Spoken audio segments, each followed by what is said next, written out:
Everyone, today I want to talk about the Suunto 9 Peak Pro watch. Now, the Suunto 9 watch, I have reviewed it before. I reviewed it a couple of years ago, and it was actually one of my most controversial videos. Basically, I thrashed the watch, said that it was kind of a piece of crap. A lot of Suunto fans disagreed, but I thought I would give it another try a couple of years later to see if Suunto has improved on their platform. The short answer is, and surprisingly, they have. Now, I wouldn't exactly say that I would go out and buy this watch, and for that matter, I don't intend to keep it myself. My all-time favorite is still the Garmin Instinct Solar 2. But that said, they have made quite a few improvements on the Suunto 9 Peak Pro. In any event, what we want to find out is if this watch is any good, and if you should buy it yourself.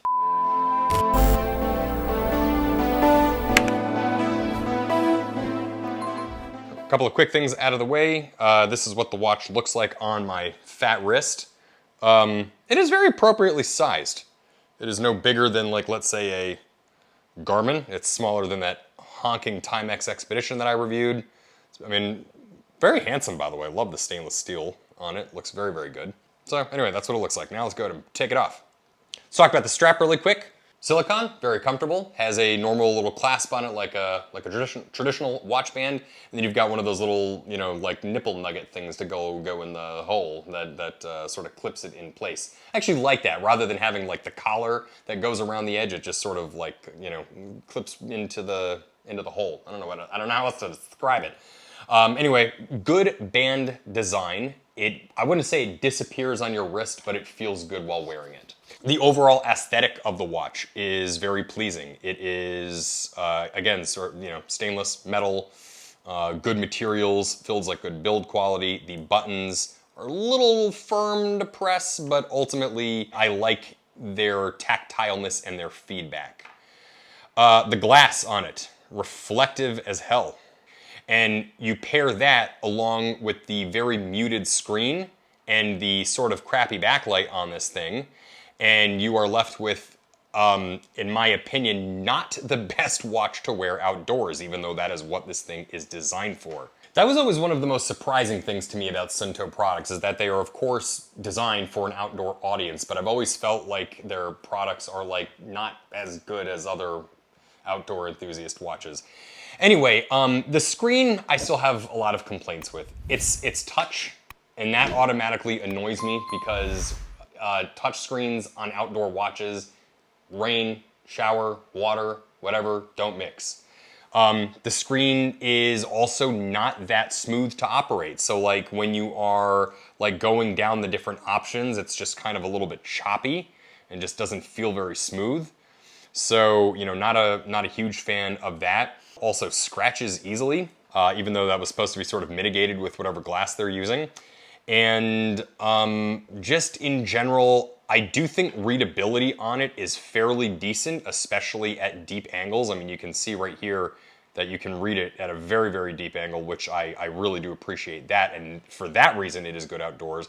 But you know, this backlight comes on whenever you sort of do the whole like raise your wrist thing. And because it has no contextual awareness, is unlike some of these like Timexes and the Garmins and stuff like that, I find that the backlight is just constantly coming on every single time I move my wrist. That's frustrating both at nighttime, when you sort of want to keep the backlight at bay, also when you're sleeping if you don't activate sleep mode, and then not to mention the fact that it also destroys your battery life with that backlight coming off and on very frequently.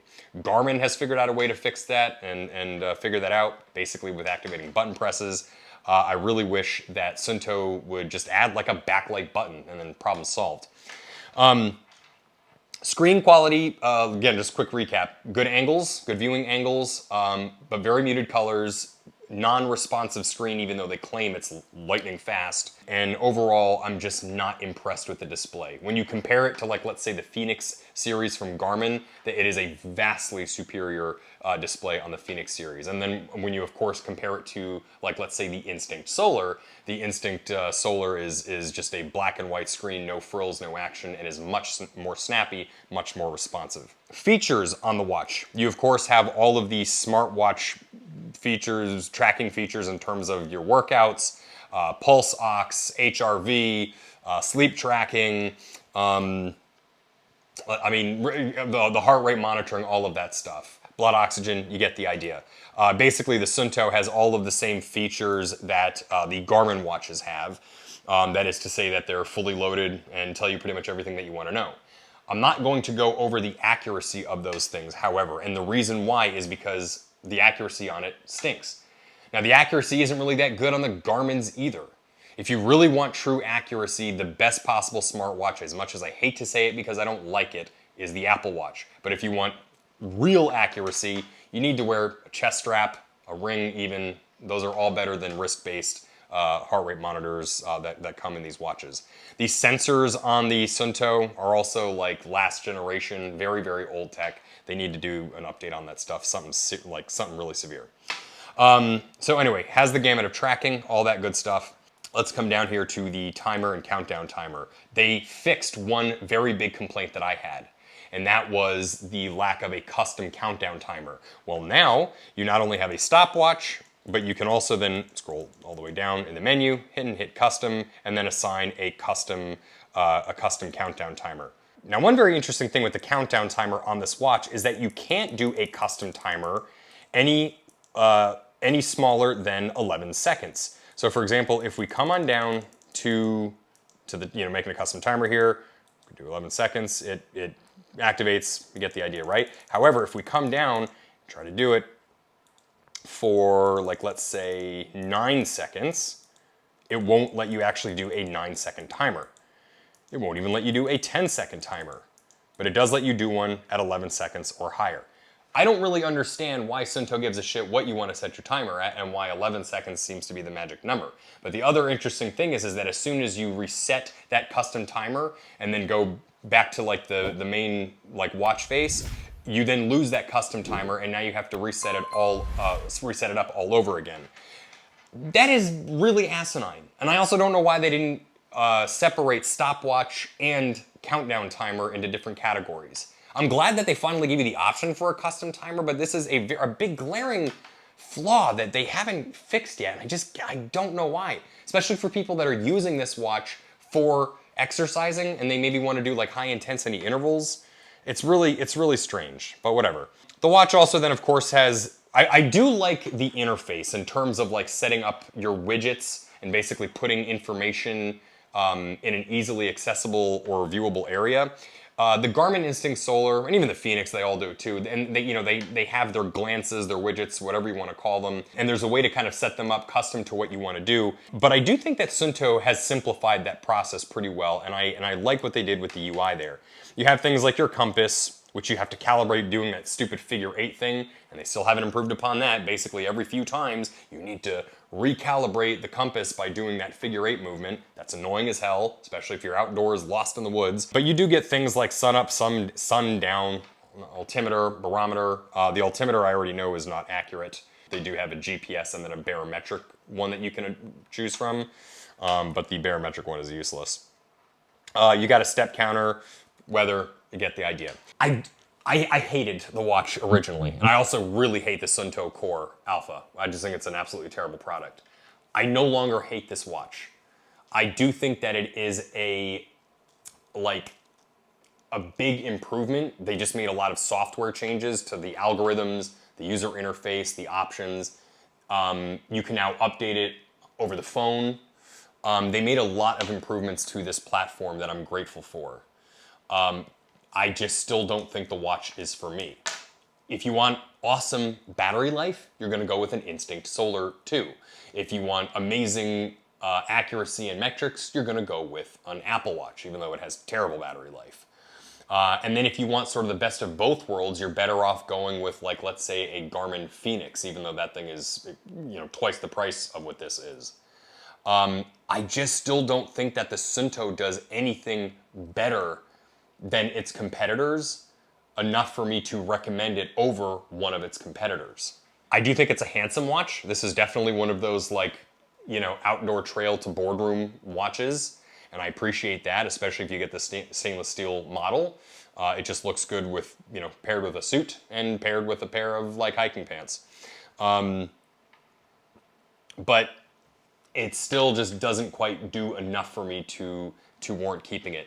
like in a watch, I want, you know, when I'm doing outdoorsy stuff, I want things like, you know, GPS tracking, you know, like if I'm getting lost on a trail.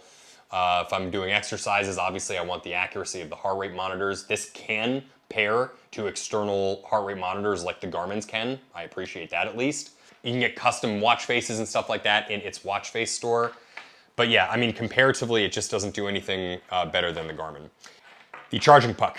I do like that they give you a charging puck for it instead of a stupid thing you got to plug in like the Instinct Solars. I'm hoping that with the Instinct, Garmin will, in their third model, do a wireless charging puck instead of having to plug the watch in. Small, minor complaint, but nevertheless, you get the idea. That's about it. That's about all I've got left to talk about on here. They've made improvements. They have even made it operate a little bit faster. The user interface is slightly snappier, but it's still equal to that of like, let's say the Polar Grit series, and it's still not in line with like, let's say the Fenix, the Apple Watch, or the Instinct. I know this isn't Suunto's flagship watch anymore. What I wanted to do was revisit their everyday consumer watch and see if it's even a viable platform. And I would say that it is potentially, but when you compare spec for spec, the Suunto 9 versus their new, I just can't think of it, their name escapes me, Suunto's newest flagship watch, it still just doesn't seem like they're going to put anything more in there that's going to try to attract like the masses, other than Suunto fans, which you guys are a real diehard breed. But anyway, that's the Suunto 9 Peak Pro. The display is a little weak, a little annoying, doesn't do anything exceptionally great, but overall it is a decent watch. Do I recommend it? No. I recommend a Garmin Instinct or even an Apple Watch. Hope this video was helpful. Please like and subscribe. Please tell your friends about this channel. If you have any questions about the Suunto 9 Peak Pro, let us know in the comment section, and we will be back with another video really soon.